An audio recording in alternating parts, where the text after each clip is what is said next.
Allez, maintenant, petit exercice de probabilité. Alors, qu'est-ce qu'il nous dit cet exercice? Deux urnes contiennent des boules numérotées indiscernables au toucher. Le schéma ci-contre représente le contenu de chacune des urnes. Alors, la première urne, ici, elle contient des boules numérotées 2, 3 et 1. Et la deuxième urne, appelée U, elle contient donc des boules numérotées 2, 6, 5 et 3. Alors, on forme un nombre entier à deux chiffres en tirant au hasard une boule dans chaque urne. Le chiffre des dizaines, ça sera le numéro de la boule issue de l'urne D, D comme dizaine. Le chiffre des unités, c'est le numéro de la boule issue de l'urne U, U comme unité. Exemple, si on tire la boule 1 de l'urne D et la boule 5 de l'urne U, eh bien le chiffre des dizaines sera 1, le chiffre des unités sera 5, et donc on formera le nombre 15. Bon, rien de difficile là-dedans. On va regarder les questions. Grand 1, a-t-on plus de chances de former un nombre pair que de former un nombre impair? Alors déjà, pour répondre à cette question, le plus simple, c'est de dire, on va voir toutes les possibilités. Première question, donc. Alors, première question. Alors, les nombres qu'on peut former. Ben, on va les mettre dans l'ordre. Hein. Le premier nombre qu'on peut former, c'est 12.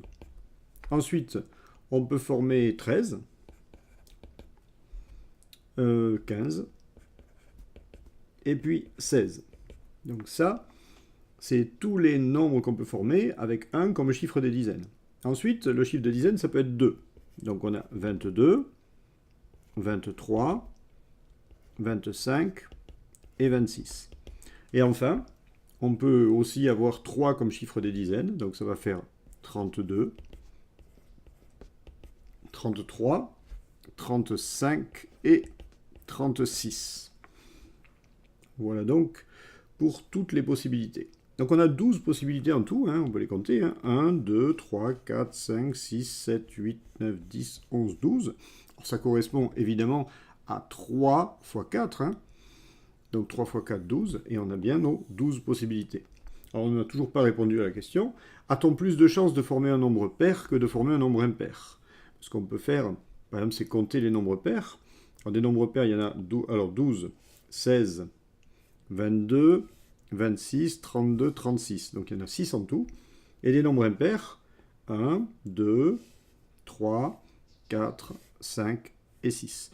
Il y en a 6 aussi. Donc on a exactement le même nombre de chances que de former un nombre pair que de former un nombre impair.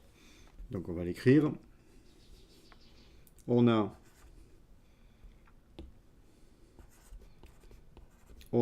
autant de chances de former un nombre pair qu'un nombre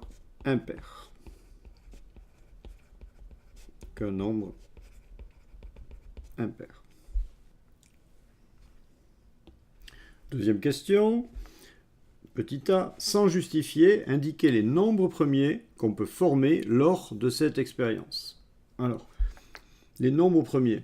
Eh bien, les nombres premiers, dans tout ce qu'on avait écrit tout à l'heure, donc on va les réécrire. Donc, 2 petit a.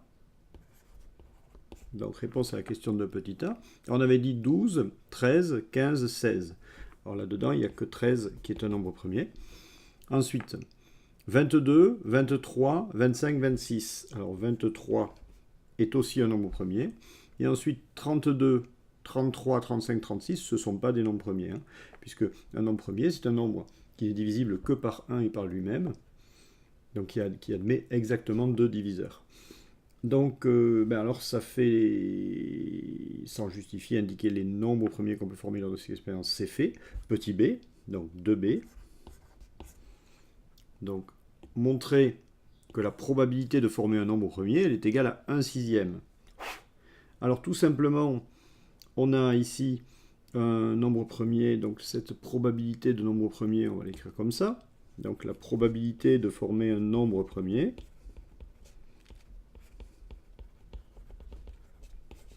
c'est 2 chances sur 12, c'est-à-dire 2 cas favorables sur 12 cas possibles, et 2 sur 12, ça peut se simplifier en 1/6 en divisant le numérateur et le dénominateur par 2.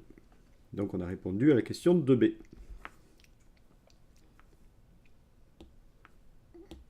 Alors, question 3, définir un événement dont la probabilité de réalisation est égale à 1/3. Alors, il y en a beaucoup. Hein. Par exemple, l'événement suivant, le chiffre des dizaines est égal à 2.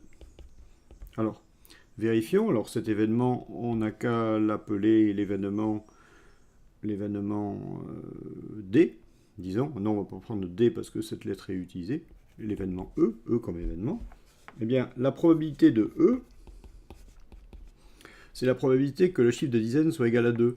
C'est-à-dire que soit on a par exemple 22 ou 23 ou 25 ou 26. Donc il y a 4 possibilités. Il y en a 12 en tout. On l'a vu tout à l'heure. Et 4 divisé par 12. Ben, si on divise par 4 le numérateur et le dénominateur de cette fraction, ça fait 1/3. Donc on a bien trouvé un événement dont la probabilité de réalisation est égale à 1/3. Et voilà donc pour ce 3e exercice.